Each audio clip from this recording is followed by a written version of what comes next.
Salam saudaraku yang dikasihi Tuhan.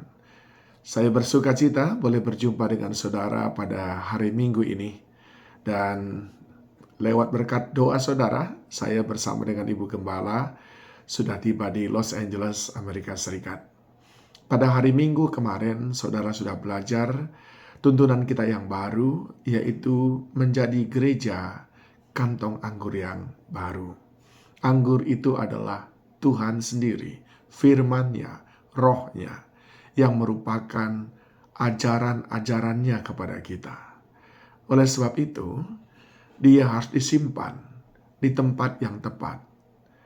Yesus Kristus disalibkan bukan karena dia kriminal, tapi karena dia mengajarkan sesuatu yang baru terhadap orang yang tidak siap mendengarkannya. Mereka yang tidak siap mendengarkannya itu sama dengan kantong anggur yang lama. Sehingga semua pengajaran Kristus yang sangat berharga itu ditolak oleh mereka atau dibuang karena kantong anggur itu koyak, saudaraku. Sebab pengajaran-pengajaran Kristus itu diberikan dengan berkuasa, dengan kuasa yang luar biasa.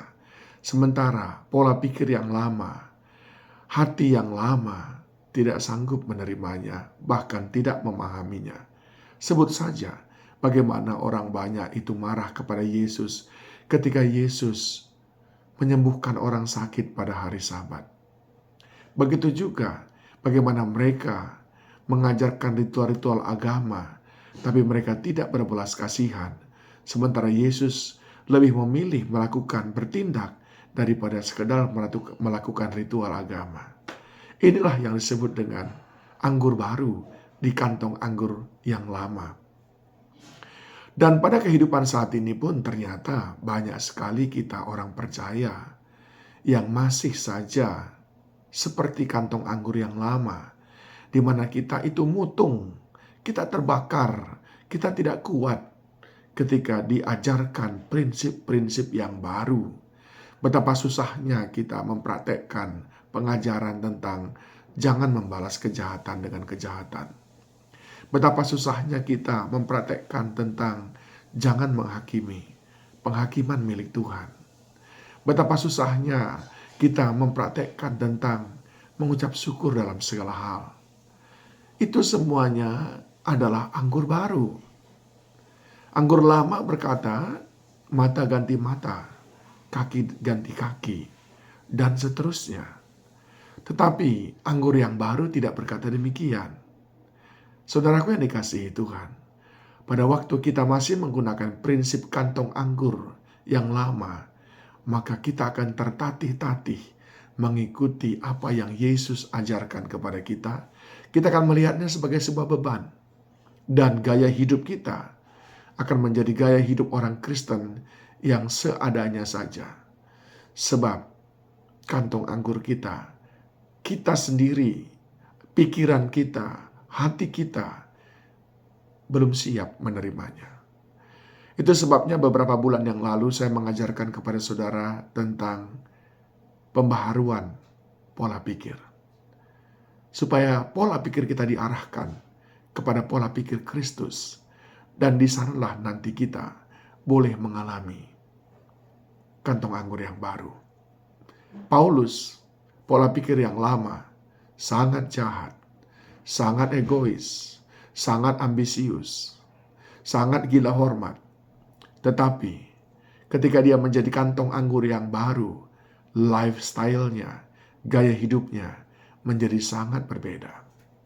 Begitu juga dengan bagaimana dia menggunakan berkat Tuhan dalam hidupnya. Apa itu berkat Tuhan? Kepintaran kita itu adalah berkat Tuhan. Nafas hidup kita adalah berkat Tuhan. Otoritas, kuasa, jabatan itu semuanya adalah berkat Tuhan. Ketika Paulus masih dalam kantong anggur yang lama, lihat bagaimana dia menggunakan berkat Tuhan itu, bagaimana dia menggunakan potensinya, semuanya untuk kemuliaan dirinya. Bahkan dia pergunakan untuk menyakiti dia yang memberikan itu, menganugerahkan itu kepadanya, yaitu menganiaya jemaat Tuhan.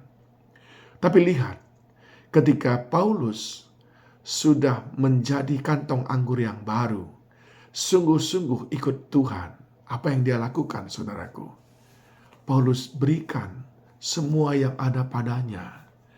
Paulus memberikan hari-harinya, waktunya, kesehatannya, bahkan kekayaannya, bahkan hidupnya, nyawanya, semuanya dia berikan untuk Tuhan. Ini adalah bagaimana orang yang sudah hidup dalam kantong anggur yang baru memiliki perspektif yang benar di dalam mengelola berkat-berkat Tuhan. Kita perlu mengawalinya terlebih dahulu dengan sadar bahwa segala sesuatu datang daripada Tuhan. Oleh sebab itu kita ingin terus menjaga hubungan dengan Tuhan, sehingga apa yang Dia mau berikan kepada kita tidak berhenti begitu saja.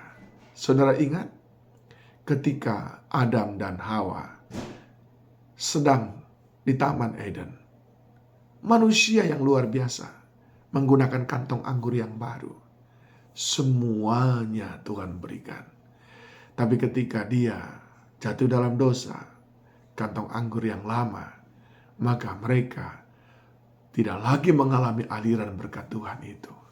Demikian halnya kehidupan kita, saudaraku. Oleh sebab itu penting sekali kita menjaga hubungan dengan Tuhan, supaya Dia sang pemberi berkat terus mengalirkan berkatnya ke kehidupan kita.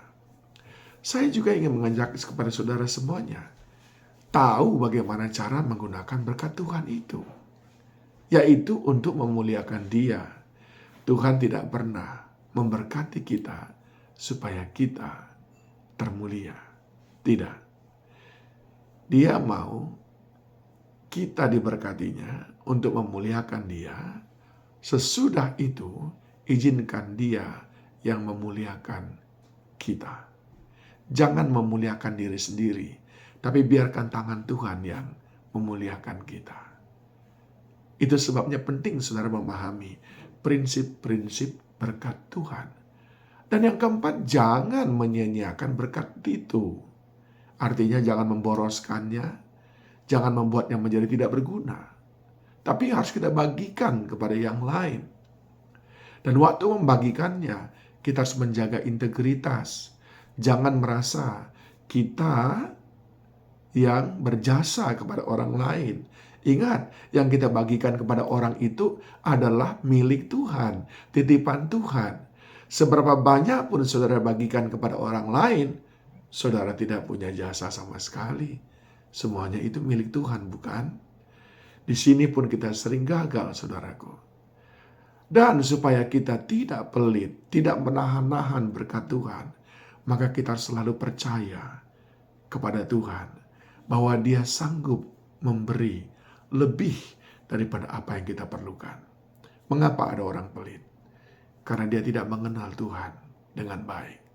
Sehingga dia berpikir yang ada pada dia hari ini harus dia simpan baik-baik, harus dia jaga baik-baik, sebab besok mungkin Tuhan tidak sanggup lagi berikan. Tapi kalau saudara mengenal Tuhan dengan baik, saudara tahu besok dia bisa berikan lebih besar lagi. Kalau saudara setia pada perkara yang kecil ini, maka saudara justru ingin cepat-cepat melepaskan yang kecil itu, membagikan yang kecil itu, mengembalikan kepada Tuhan yang kecil itu. Sehingga Dia memberikan kembali apa yang akan Dia sediakan buat kita. Ini 7 prinsip. Sadar akan berkat Tuhan, itu datangnya dari Tuhan semuanya. Jaga hubungan dengan Tuhan. Gunakan berkat Tuhan untuk memuliakan Tuhan. Jangan sia-siakan, jangan diboros-boroskan berkat Tuhan. Bagikan kepada orang lain, dan jangan merasa berjasa ketika membagikannya.